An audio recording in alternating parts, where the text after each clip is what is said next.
I think it's interesting that there's so much mystique and so much wonder hidden behind these ancient civilizations, especially the Persian civilization, that I'm surprised that not many people have really tapped into this for, I would say, entertainment value. You know, Egyptians, right? We've had things from the Ten Commandments. You mean the we have the Mummy. You know, there's a whole bunch of different what do you say, lore and entertainment through television and books with these ancient civilizations, and we don't see it with the Persian Empire. And I feel like there's a lot of wealth of good story missing behind there. I think Prince of Persia tried to tap into that a little bit. I was a huge Prince of Persia video game fan. I used to play it online. The movie was okay. Assassin's Creed is kind of Assassin's Creed.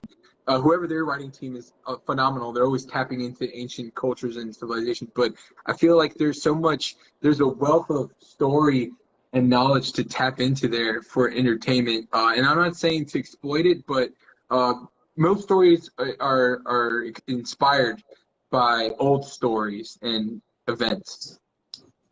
Yeah, definitely. So there's character archetypes for a reason. You know, there's story archetypes, there's the presentations and stuff like that. So a lot of stuff is definitely based on other stuff, and very rarely is anything ever original. It's always just a more unique flair, or maybe like a specialized take on that specific topic. So I think that a lot of the reason why a lot of this stuff hasn't been tapped into before is, you know, we always say it's a small world, but, you know, we're finally more connected than ever. So the common average everyday man can go and look this stuff up themselves and grow their own fascination in it, and therefore there's a bigger, more robust market for them to tap into. If more and more people are actually interested in this topic,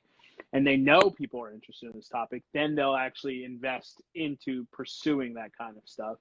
And you've seen it just more like how everything's been presented. Like you mentioned Assassin's Creed, and Assassin's Creed is like on volume 57.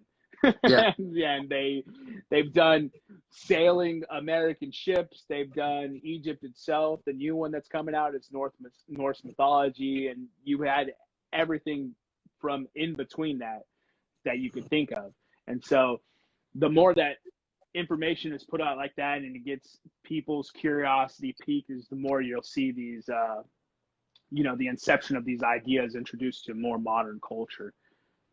Yeah, I think the Persian one's definitely one that people can really tap into. So it's such a rich culture, rich history. A lot of the, even when it comes to like monsters and fantasy, a lot of the things that we know through Greek mythology and even going into the medieval times come from Persian cultures. For example, like I think it's pronounced Mertikuar. I don't know how to pronounce it right, but it's called the Manticore. And the Manticore is actually a monster that was actually a monster in myth in the ancient Persian culture. And they actually take it from because the Persian Empire was so huge, they actually would take a lot of different stories from different places that they've conquered, and it morphed over time into the monster morphed over time to fit the Greek narrative, and then eventually the medieval narrative. But I think it's crazy because a lot of these monsters that we like have origin stories within the Persian Empire. And I think everybody likes a good origin story, you know what I mean? Where things came from when it comes to civilizations, when it comes to religion, when it comes to ideas. I mean, I think that's one big thing. Assassin's Creed, I think, is definitely diving in there. It's Ubisoft that always does it. They did Prince of Persia, and then they kind of ditched it for Assassin's Creed because Assassin's Creed started taking off. But I think they might come back around and revisit the Persian Empire and make something out of that, because when it comes to the myth, the mythology, Persian mythology, and history, man, I'm telling you, man, it's like some of this stuff sounds so made up, and it might be made up because a lot of it's history according to the kings of Persia. But you know what I'm saying? There's just so much wealth of knowledge to be put out, and like you said, because it's so accessible to people. I mean, a lot of things like the histories. It was really hard back in the day when I was going through homeschool to even get access to that. When I heard about Herodotus being the father of history, I was like, well, where can I find this book? Like everybody's using him as a source. Like, where can I get to his book at? And now online, you can go through every single one of his books, and you're like, man, this guy covered a lot. And then it makes you even more realize, well, then where's this guy's source? And you just want to keep Googling and go down that rabbit hole, finding out where the actual source is. And then it always turns into this tree branch of like, well, history according to Darius, history according to the Sumerians, history according to the Greeks. And you're like, damn, like, I guess we're never going to get that firm answer. But Google's allowed us to not accept, well, like you said, I would call it the access of information, has allowed us to not stop at, yeah, I'm going to take that as scripture. All of us want to go into where is this coming from? Yeah, exactly. You don't have to accept what you were taught in infancy as gospel, because there's so many players in the world, and we're in America, and we're essentially the baby of the world, right? We're the youngest country, minus like Bosnia Herzegovina, which split like 18,000 times and stuff like that. But we're this world power who's really only been around for almost 250 years.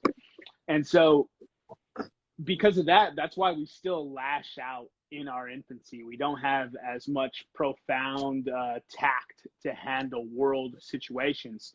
It's almost like they've given a nuclear weapon to a child, right? Which is essentially what they did with America. And then because we were the first one with that weapon, we became this power player.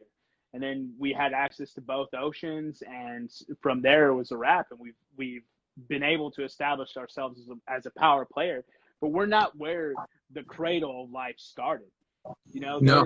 There's a profound beauty to that.